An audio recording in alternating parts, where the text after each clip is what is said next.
గారికి స్వాగతం సుస్వాగతం. జీవీఎంసీ 4 లీడర్ పేలా శ్రీనివాసరావు గారికి స్వాగతం సుస్వాగతం. అలాగే 94వ వార్డు కార్పొరేటర్ అయినటువంటి 97వ వార్డు కార్పొరేటర్ అయినటువంటి సేనాపతి వసంత శంకర్రావు గారికి స్వాగతం సుస్వాగతం.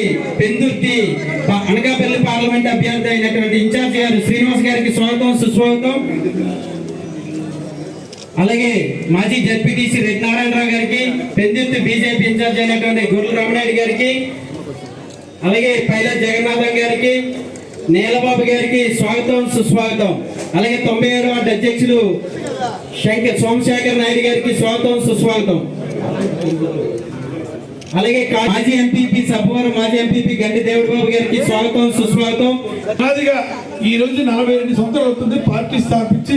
అన్నించి కూడా తెలుగుదేశం పార్టీకి మీకున్న అంకిత భావానికి అందరికీ పేరు పేరున నాకంటే వయసులో పెద్దవారికి శిరస్సు వచ్చి పాదాభోదం చేస్తాను.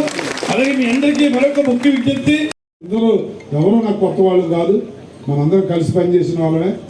అందరం కూడా కష్టపడి నియోజకవర్గాన్ని మోడల్ నియోజకవర్గంగా తీర్చిదిద్దుకున్నాం.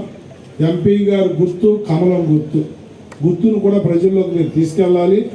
నా గుర్తు గాజు గ్లాసు గుర్తు, పనిచేసేది సైకిల్ గుర్తు.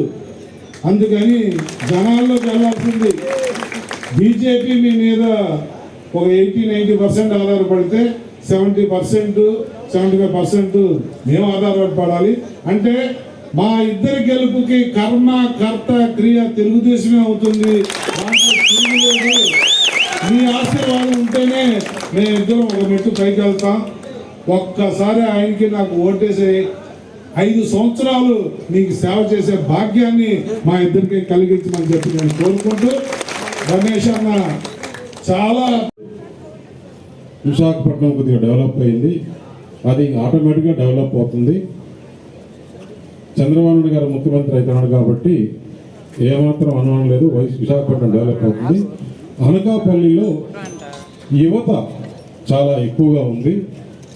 మొత్తం యావత్ భారతదేశంలో కొత్తగా యువత ఓటర్లు అంటే 18 సంవత్సరాల నుంచి 23 సంవత్సరాల మధ్యలో వచ్చిన వాళ్ళు యావత్ భారతదేశంలో 2% ఉంది. అనకాపల్లిలో మాత్రం 10% ఉంది.